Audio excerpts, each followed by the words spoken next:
Hey guys, it is time for another episode of Day in the Life of Vintage Classic Specialist.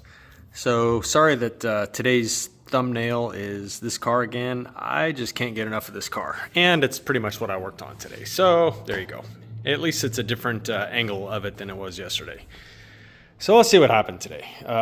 Here by myself, Rafa is out being a Thursday, and on top of that he's on vacation.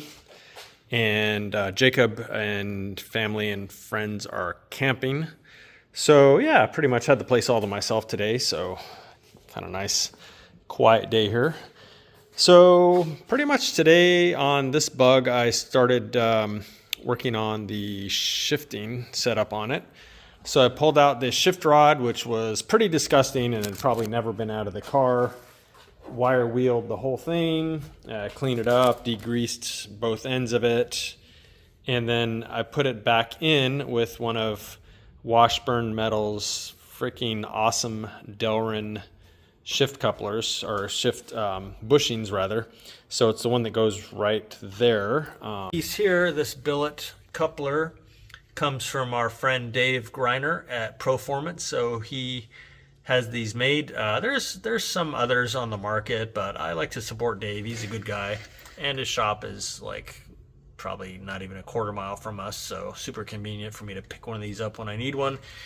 So that went in and got it all safety wired in there, and so yeah, shift rod's in. I need to check with the owner and see what he wants to do about a shifter. He mentioned at some point wanting to do an aftermarket shifter, so need to give him some options and see what he wants to do.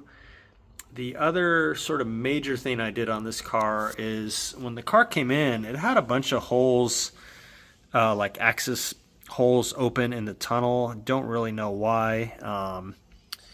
And for some reason, we didn't weld them all closed or have them all welded closed when Octavio had this car and put a new floor and stuff in it. I don't really remember what the reason for that was. But anyway, so I went ahead and welded this last one closed and got in there and ground down the welds and then put some seam sealer over it. I'll shoot a little black paint over that. Anyway, of course, that's all covered with padding and carpet or a mat or whatever we decide to do on here. So it's not like it's going to show, but yeah, welded, ground, I guess, and seam sealed it. So all taken care of. Those are kind of the major things that I did on this car today. A few other little odds and ends, nothing really worth mentioning, I suppose. The buggy itself, so we did buy a new gas tank for it and test fit it, and it pretty much fits exactly like the one that came out, and it's basically tight right here, and so there's a little bit of room to move it around. But yeah, if the hole were to be even, it would need to be opened up a little bit on this side here. So the plan is when he takes this down to the guy that's going to do all the paint and body and preparation on this, we'll go ahead and have him take it down with the tank, and then he can get everything and make the hole perfectly round and have a nice uniform gap around here, so it's going to look spot on.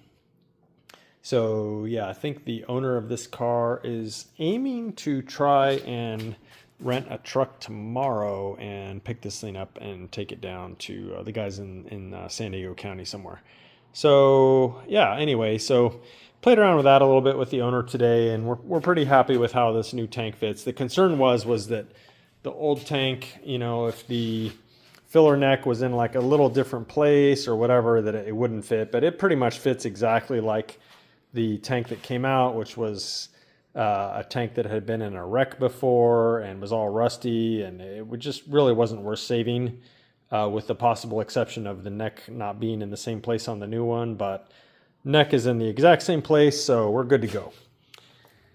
And then yeah, kind of still just collecting parts here. Got all the suspension parts here painted. I am still waiting on powder coating. My powder coating guys, hate to say it, they're kind of letting me down. It's not really their fault. They're just slammed right now, and so I'm sort of the victim, I suppose, of them being slammed. I've been waiting about a week and a half for my powder coating for this car, which for those guys is a really long time.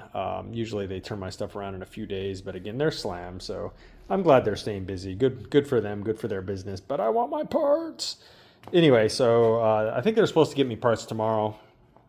And then likewise, I'm waiting on my zinc plating guys to get me back a bunch of zinc plated hardware also for this car. So not a lot I can do at the moment as far as assembling this thing. So it pretty much looks exactly like it did yesterday, other than collecting a few more parts and getting a few parts painted.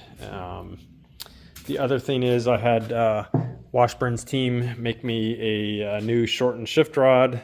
So they actually take original German shift rods and clean and polish them up, and then they put on these adjustable ends here, which allow you to kind of fine tune the length in a buggy. So it's a good idea to use these on a buggy. We actually use them sometimes on cars that are a little weird for one reason or another. I think this weird mean bus ended up having to use one of those.